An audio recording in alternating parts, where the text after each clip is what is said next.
Chapter 3: The Culture. The most. With almost 7.5 million people, New York City is the largest city in the nation. That's not counting commuters and visitors. Over 36 million people visited the city in 1999. The biggest. The Library of Congress in Washington, D.C. contains over 80 million items in 470 languages. It is probably the biggest national library in the world. The first.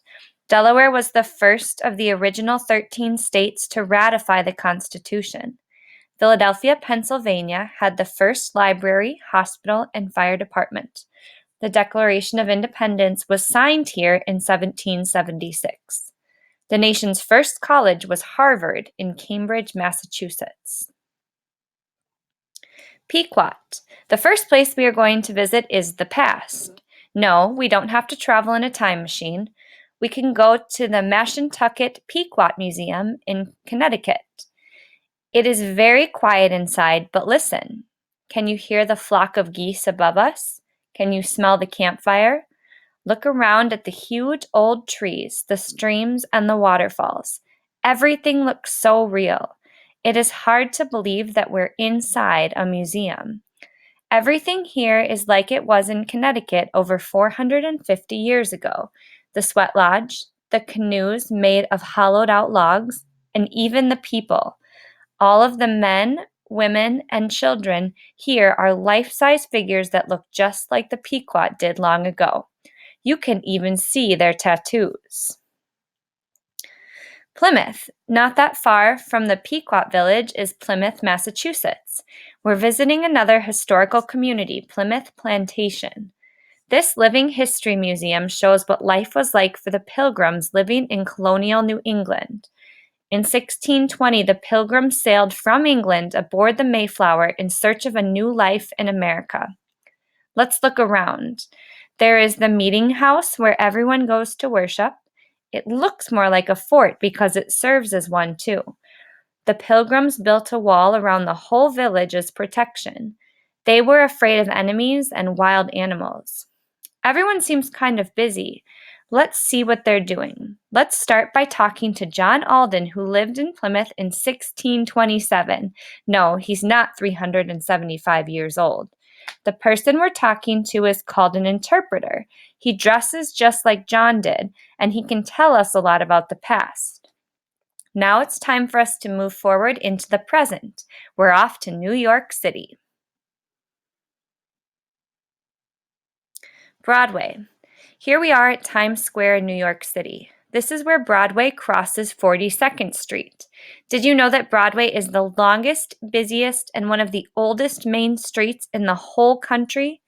It began as a trail used by Native Americans. You might have seen Broadway on television. When the Yankees win the World Series, they parade up Broadway. When soldiers come home from war, they parade up Broadway too. And Broadway is where the ball drops on New Year's Eve. Look at those big, bright signs. They make the middle of the night as bright as day. The many theaters around here also add to the bright lights. Broadway is known for its theaters. Don't think that only actors and directors work in the theater. Behind the curtain, people work on costumes, makeup, lights, and sets. Many people work to create a Broadway show. Ready to ride the subway? Let's take the train uptown to Harlem. Harlem, the world-famous African-American neighborhood, is as big as a medium-sized city. Like other cities, it has its own cultural center. That's where we're going, to 125th Street. This is Harlem's main street. The Dance Theater of Harlem, one of America's greatest ballet companies, is here. The Black National Theater and the Museum of African American Art are all nearby. Right here on 125th Street is the famous Apollo Theater. Dreams have come true on the stage of this theater. Many of today's stars got their first chance to perform in front of an audience here. In fact, the audience at the Apollo is famous. They can boo you off the stage or they can cheer you on to fame. Ready to leave the big city? Let's go to a country fair. Meet Katie Kahanovitz.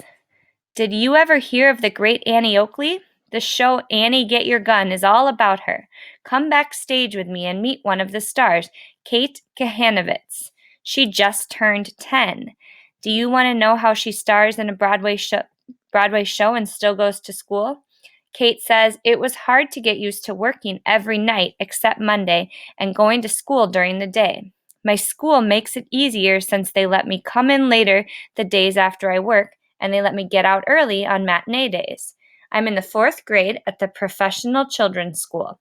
On Wednesdays and Saturdays, we have 2 shows, and in between shows, I usually hang out with the other kids in the show. The only hard part about being in a Broadway show is that you can't see any other shows because we are always working at the same time."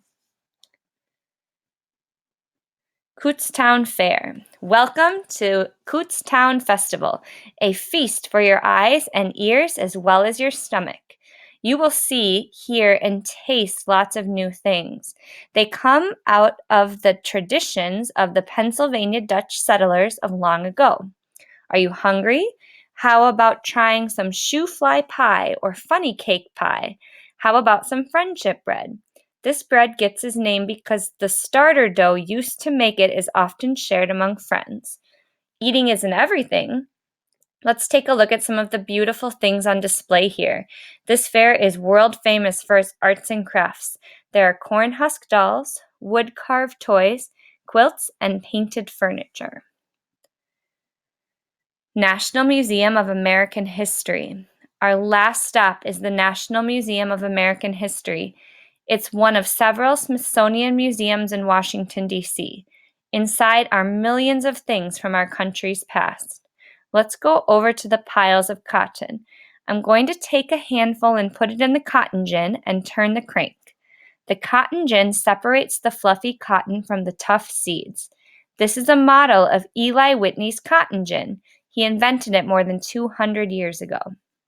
There are many other things to see and do in this museum. You can see a really old sewing machine that is foot-powered, harness a mule, or send a telegram using codes. All of these things are part of our American history and lots of fun too. We have come to the end of our tour. I hope that you enjoyed traveling around the Northeast with me. One visit isn't enough. I hope that you come back soon.